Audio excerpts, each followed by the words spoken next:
Assalamualaikum warahmatullahi wabarakatuh. Perkenalkan, nama saya Muhammad Setio Adi Wicaksono. Saya mahasiswa Politeknik Industri Furnitur dan Pengolahan Kayu, Prodi Manajemen Bisnis Furnitur. Jadi pada kesempatan kali ini saya ingin mempresentasikan hasil penelitian saya yang berjudul Strategi Pemasaran Produk Butler Kabinet PT Vina Arya menggunakan metode SWOT. Presentasi kali ini juga sebagai syarat saya untuk memenuhi tugas metodologi riset.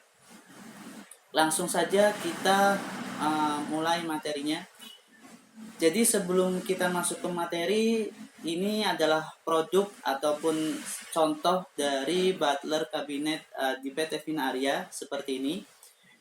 Terus nanti kita di sini akan membahas yang pertama ada bab 1 yang isinya pendahuluan. Terus bab 2 ada tinjauan pustaka, bab 3 yang isinya itu metode penelitiannya. Selanjutnya yang pertama yaitu latar belakang. Jadi latar belakang kali ini saya ingin menerangkan, jadi di perusahaan industri saat ini mulai berkembang. Salah satu perusahaan yang berkembang saat ini adalah perusahaan furnitur. Jadi banyaknya perusahaan furnitur yang berkembang membuat perusahaan-perusahaan harus meningkatkan kedisiplinan. Setelah itu dengan tujuan apa? Tujuannya itu agar mereka itu bersaing dengan perusahaan furnitur lain. Dengan demikian, perusahaan mulai berpikir untuk menyusun suatu strategi pemasaran yang baik dan tepat. Pendekatan dalam menganalisa lingkungan bisnis perusahaan merupakan hal yang sangat penting mengingat faktor eksternal dan faktor internal. Lingkungan bisnis melahirkan kekuatan dan kelemahan, serta peluang dan ancaman yang harus diperhatikan untuk antisipasi keadaan tersebut karena perusahaan tidak ingin kehilangan kepercayaan dari pelanggannya. Jadi dengan latar belakang ini saya juga ingin membuat analisa yaitu dengan metode SWOT juga. Jadi analisis SWOT ini juga merupakan alat formulasi strategi yang menganalisis dan mengidentifikasi berbagai faktor secara sistematis untuk merumuskan strategi perusahaan berdasarkan pada logika yang dapat memaksimalkan kekuatan yaitu atau strengths terus peluang, namun secara bersamaan meminimalkan kelemahan dan ancaman itu sendiri. Langsung saja kita masuk ke rumusan masalahnya. Jadi yang pertama kita menganalisis apa saja dalam strategi pemasaran perusahaan tersebut. Terus yang kedua bagaimana menganalisis dalam metode SWOT. Terus yang ketiga bagaimana menentukan strategi pengembangan pemasaran produk Butler Kabinet pada PT Vina Arya Furniture. Setelah itu ada tujuannya. Tujuannya itu yang pertama mengetahui strategi pemasaran yang mempengaruhi perusahaan. Setelah itu ada mengetahui dalam menganalisa metode SWOT. Setelah itu kita juga dapat mengetahui strategi pemasaran produk Butler Kabinet pada PT Vina Arya Furniture. Selanjutnya manfaat yang kita dapat yaitu dari hasil penelitian ini diharapkan mampu membantu dan memberikan manfaat dalam mengembangkan ilmu bidang ekonomi dan memberikan referensi bagi studi yang berhubungan dengan strategi pemasaran menggunakan metode SWOT tersebut. Terus selanjutnya manfaat bagi perusahaan sendiri adalah memberi masukan kepada pihak manajemen perusahaan agar menggunakan metode SWOT dalam penggunaan kebijakan persediaan bahan baku yang tepat dan lebih efektif. Jadi manfaatnya seperti itu ya. Setelah itu ada yang namanya tinjauan pustaka. Di sini kita sudah mulai masuk ke pembahasan. Jadi pembahasan yang pertama kita yaitu perencanaan strategi. Jadi pemasaran setiap organisasi membutuhkan yang namanya perencanaan strategi. Tujuannya apa sih? Tujuan itu untuk mencapai tujuan dan objektivitas mereka. Jadi manajemen pemasaran harus mulai berpikir tentang apa yang dapat dilakukan dengan baik oleh perusahaan dan apa yang harus dilindungi oleh perusahaan. Itu juga menurut Farrell dan Harline pada tahun 2005. Jadi tanpa perencanaan strategi pemasaran yang vital ini, organisasi tidak dapat mencapai kepuasan dan kebutuhan dan keinginan konsumen dan para pemegang saham. Jadi dalam perusahaan berencana, berkembang, dan mengimplementasikan perencanaan strategi, organisasi memerlukan banyak informasi, baik dari eksternal maupun internal yang sewaktu-waktu itu bisa berubah. Setelah itu, Dalam perencanaan strategi pemasaran ini menghasilkan tata cara bagaimana organisasi menyadari akan implementasi, kontrol, dan pengembalian keputusan. Selain itu, organisasi juga dapat mempelajari tentang kebutuhan konsumen, ekspektasinya, terus persepsinya, dan level kepuasan mereka itu seperti apa. Terus semakin dalam perusahaan mengerti, maka akan menghasilkan fondasi untuk menciptakan keutuhan kompetitif. Dalam hal ini, jelas sekali bahwa perencanaan strategi sangat diperlukan dalam memperoleh keuntungan bisnis. Jadi, kita ketika ingin membentuk suatu perusahaan, sangat penting kita merencanakan strategi. Jadi, strategi itu sebagai fondasi untuk kita agar kita itu menciptakan keuntungan yang kompetitif. Jadi, kita juga tidak terus tertinggal oleh perusahaan-perusahaan lain. Kita harus melakukan strategi bagaimana perusahaan kita itu terencana dan perusahaan kita itu akan terus maju sukses seperti itu. Jadi di sini ada 3 elemen pokok dalam strategi pemasaran. Jadi yang pertama itu konsumen, pasti ya kita harus benar-benar memperhatikan poin ini, yaitu konsumen. Jadi pemasaran berawal dari kebutuhan dan keinginan pelanggan serat berakhir dengan kepuasan loyalitas pelanggan. Pemasar wajib memahami siapa saja pelanggannya, preferensinya, terus karakteristiknya seperti apa, terus kebutuhannya apa, dan keinginan mereka itu seperti apa, gaya hidup, serta faktor-faktor yang berpengaruh terhadap pola konsumsi mereka. Terus selanjutnya yaitu pesaing. Jadi memenuhi kepuasan konsumen belumlah cukup, pasti belum cukup. Pasti apabila ada pesaing yang sanggup memuaskan pelanggan dengan lebih baik, maka pelanggan akan beralih ke pesaing. Jadi kita terus berpikir, terus melakukan strategi bagaimana pelanggan kita itu harus tetap di kita, jangan sampai pergi ke pesaing-pesaing kita yang lain seperti itu. Jadi oleh sebab itu, setiap organisasi harus memperhatikan faktor persaingan pula. Faktor tersebut meliputi siapa saja pesaing perusahaan, strategi, kelemahan kompetisi diri, serta relasi mereka. Dan yang ketiga, perusahaan itu sendiri. Jadi tujuan perusahaan dicapai melalui upaya memuaskan pelanggan. Caranya tidak semata-mata dengan menekankan pada aspek transaksi, namun justru lebih fokus pada aspek relasi. Untuk itu dibutuhkan strategi, kinerja, kompetisi diri, sumber daya, manusia, alam, finansial, teknologi, dan lain-lain seperti itu. Jadi tidak hanya kita memikirkan konsumen, apalagi pesaing, kita juga memikirkan perusahaan kita sendiri. Perusahaan kita sendiri harus sebisa mungkin itu memuaskan pelanggan.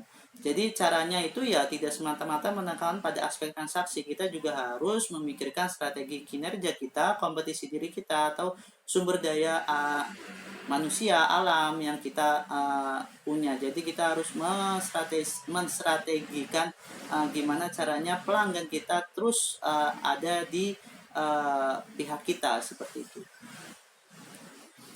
Setelah itu selanjutnya ada analisis strategi pemasaran. Jadi di sini ada beberapa poin analisis strategi. Jadi yang pertama itu strategi stabilitas. Apa sih itu strategi stabilitas? Jadi saya langsung contohkan saja, yaitu perusahaan tetap melayani dalam sektor produksi, jasa, sektor pasar, dan sektor fungsi yang serupa yang sesuai ditetapkan dalam batasan bisnisnya atau dalam sektor yang serupa.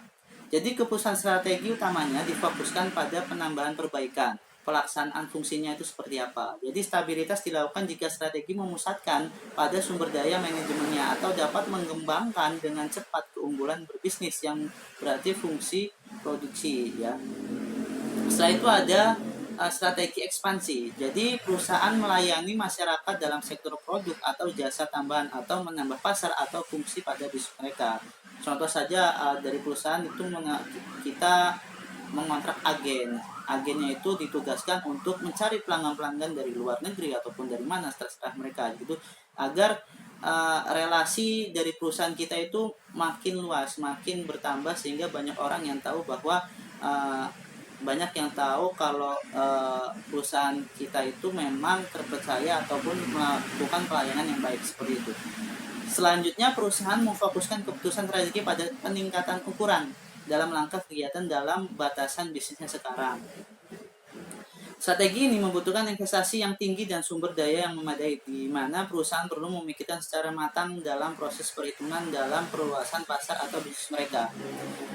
Setelah itu ada strategi penciutan. Strategi penciutan dimaksudkan untuk melakukan pengurangan atas pasar maupun fungsi dalam perusahaan yang memiliki aliran keuangan negatif. Terus ada strategi kombinasi. Jadi oleh karena berbagai perusahaan eksternal seringkali hadir secara tidak seragam dan bahkan terkadang sulit diduga terhadap berbagai lini produk yang dihasilkan suatu perusahaan seperti daur hidup produk yang tidak seragam, maka perusahaan tersebut dapat saja melakukan kombinasi atas ketiga jenis strategi di atas secara bersamaan. Strategi dilakukan apabila keputusan strategi pokoknya itu difokuskan pada berbagai strategi besar secara sadar. Jadi seperti itu ya. Selanjutnya kita masuk ke analisis SWOT. Jadi apa sih itu analisis SWOT? Jadi analisis SWOT itu adalah sebuah metode perencanaan strategi yang digunakan untuk mengevaluasi strengths, weakness, opportunities, dan threat. Jadi ke dalam suatu proyek atau dalam bisnis usaha. Hal ini melibatkan penentuan tujuan usaha bisnis atau proyek dan mengidentifikasi faktor-faktor internal maupun eksternal yang baik dan menguntungkan untuk mencapai tujuan tersebut. Jadi teknik ini dibuat oleh Albert Humphrey yang memimpin proyek riset pada Universitas Stanford pada dasawarsa tahun 60-an dan 70-an dengan menggunakan data dari perusahaan-perusahaan Fortune 500. Jadi SWOT ini adalah sebuah singkatan dari S itu adalah strength atau kekuatan, terus W itu adalah weakness atau kelemahan, terus O adalah opportunity atau kesempatan, dan T itu ada threat atau ancaman. Jadi SWOT ini bisa digunakan untuk menganalisa suatu kondisi di mana akan dibuat sebuah rencana untuk melakukan sesuatu, sebagai contoh program kerja. Jadi sini aku akan menjabarkan tadi yang SWOT itu. Jadi strength itu atau kekuatan adalah segala yang dibutuhkan pada kondisi yang sifatnya internal organisasi agar kegiatan-kegiatan organisasi dalam bekerja maksimal. Contohnya saja seperti kekuatan keuangan itu harus benar-benar kita jaga. Terus motivasi anggota yang kuat, nama baik organisasi, memiliki pengetahuan dan keterampilan yang lebih. Jadi anggota yang bekerja keras memiliki jaringan organisasi yang luas dan lain dan sebagainya lah. Pokoknya intinya yang benar-benar sumber daya manusianya itu harus kita tingkatkan. Jadi dari anggota yang bekerja keras terus memiliki jaringan ataupun channel-channel ataupun organisasi yang luas, itu kita harus mencari sumber daya manusia yang seperti itu. Setelah itu ada yang namanya weakness atau kelemahannya. Jadi adalah terdapatnya kekurangan pada kondisi internal organisasi, akibatnya kegiatan-kegiatan organisasi belum maksimal terlaksana. Misalnya kekurangan dana, tidak bisa maksudnya tidak pandai dalam mencari dana seperti sponsor ataupun lain-lain. Terus memiliki orang-orang yang baru, jadi belum terampil, terus belum memiliki pengetahuannya cukup mengenai organisasi, terus anggota kurang kreatif dan malas. Itu kelemahannya di situ. Jadi pasti ada yang namanya kekuatan, pasti ada yang kelemahan. Jadi perusahaan kalau bisa yaitu mencari yang seperti anggota yang bekerja keras, terus memiliki jaringan organisasi yang luas, sudah tahu yang namanya mengenai ilmu-ilmu organisasi, itu harus dicari oleh perusahaan. Terus yang selanjutnya ada opportunities atau peluang. Jadi faktor-faktor lingkungan luar yang positif yang dapat dan mampu mengarahkan kegiatan organisasi ke arahnya. Misalnya kebutuhan lingkungan sesuai dengan tujuan organisasi. Jadi kita mau melakukan apa ya sesuai dengan yang kita lakukan, seperti itu ya. Terus ada threat juga, ada ancamannya juga. Jadi faktor-faktor lingkungan luar yang mampu menghambat pergerakan organisasi. Misalnya masyarakat sedang dalam kondisi apatis dan pesimis terhadap organisasi tersebut. Kegiatan organisasi seperti itu juga banyak dilakukan oleh organisasi lainnya, sehingga ada banyak kompetitor atau pesaing. Selanjutnya yaitu penentuan rekomendasi dalam strategi SWOT. Jadi sini saya singkat, yaitu yang pertama strategi SO.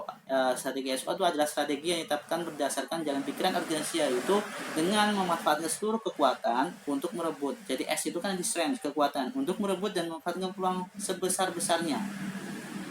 Inilah yang merupakan strategi agresi positif, yaitu menyerang penuh inisiatif dan terencana sehingga tujuan organisasi akan tercapai secara terencana dan terukur.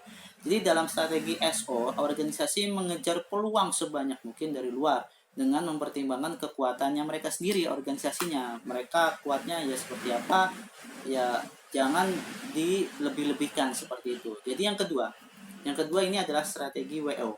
Strategi WO adalah strategi yang ditetapkan berdasarkan pemanfaatan peluang yang ada dengan cara meminimalkan kelemahan dalam organisasi. Dalam hal ini perlu dirancang strategi turnaround, yaitu strategi merubah haluan. Maksudnya adalah terkadang harus mundur 1 atau 2 langkah ke belakang untuk maju melangkah jauh ke depan. Jadi strateginya seperti itu. Peluang eksternal yang besar penting untuk diraih, namun permasalahan internal atau kelemahan yang ada pada internal organisasi lebih utama untuk dicarikan solusi, sehingga capaian peluang yang besar perlu diturunkan skalanya sedikit. Dalam hal ini kelemahan-kelemahan organisasi perlu diperbaiki dan dicari solusinya untuk memperoleh peluang tersebut. Terus yang ketiga ada strategi ST, adalah strategi yang ditetapkan berdasarkan kekuatan yang dimiliki organisasi untuk mengatasi ancaman yang terdeteksi. Jadi strategi ini dikenal dengan istilah strategi diversifikasi atau perbedaan. Maksudnya seberapa besar pun ancaman yang ada, kepanikan dan kegugupan intinya seperti itu hanya memburuk suasana. Untuk itu organisasi perlu memiliki kekuatan yang besar yang bersifat independen dan dapat digunakan sebagai senjata untuk mengatasi ancaman tersebut. Jadi sebagai fondasi. Jadi satu organisasi juga harus mempunyai suatu fondasi seperti itu. Selanjutnya strategi WT. Strategi WT adalah strategi yang diterapkan dalam bentuk kegiatan yang bersifat defensif dan berusaha meminimalkan kelemahan yang ada serta menghindari ancaman. Jadi benar-benar menjaga konsisten, menjaga jarak dari kelemahan ataupun ancaman yang lain dari perusahaan lain-lainnya. Karena dalam kondisi ini organisasi sedang dalam bahaya. Kelemahan menimpa kondisi internal sedangkan ancaman dari luar juga menyerang. Bila tidak mengambil strategi yang tepat, maka kondisi ini bisa berdampak buruk bagi citra dan eksistensi organisasi ke depan. Jadi, secara garis besarnya saja, dalam penentuan strategi ini, yakni kelemahan organisasi besar, walaupun ada peluang ataupun ancaman, maka yang perlu dilakukan adalah mengadakan konsolidasi internal. Jadi yang tujuannya itu, konsolidasi internal itu tujuannya untuk menguatkan kembali kelemahan-kelemahan organisasi seperti SDM-nya harus diperkuat, terus infrastrukturnya ditingkatkan, infrastrukturnya ditingkatkan, terus pendanaan dan lainnya sehingga mampu menghadapi ancaman serta dapat menangkap peluang dari eksternal tersebut. Jadi kalau sudah ada ancaman, kita sudah mengantisipasi seperti apa ancamannya, seperti itu. Jadi metode analisis SWOT ini ada beberapa seperti rumus ya, juga rumus juga seperti kayak singkatan juga. Jadi ya yang invest, divest, consolidate. Jadi invest and harvest yaitu investasi dan menuai hasil. Jadi kita melakukan investasi ya pastinya kita harus dapat hasil. Terus ada divest. Divest itu bila perusahaan tidak punya keunggulan yang menguntungkan sementara lingkungan dunia usaha yang dimasuki sangat riskan, maka pilihan terbaik adalah divest atau memikirkan arah bisnis yang dialami saat ini. Terus ada consolidate atau konsolidasi, yaitu tadi yang kita jelaskan, perusahaan melakukan segala upaya untuk memperbaiki dan meningkat secara struktural kelebihan mereka agar dapat memiliki peluang untuk berpindah ke posisi invest. Jadi seperti itu yang bisa saya sampaikan untuk rekan-rekan semua. Semoga dengan materi ini bermanfaat sehingga bisa namanya diaplikasikan oleh perusahaan-perusahaan yang lain. Jadi untuk perusahaan PT Vina Arya sudah berjalan seperti menggunakan SWOT. Jadi seperti itu ya. Oke, jadi mungkin cukup sekian dari saya. Jika ada kata-kata yang kurang berkenan, saya mohon maaf yang sebesar-besarnya. Terima kasih. Akhir kalam, assalamualaikum warahmatullahi wabarakatuh.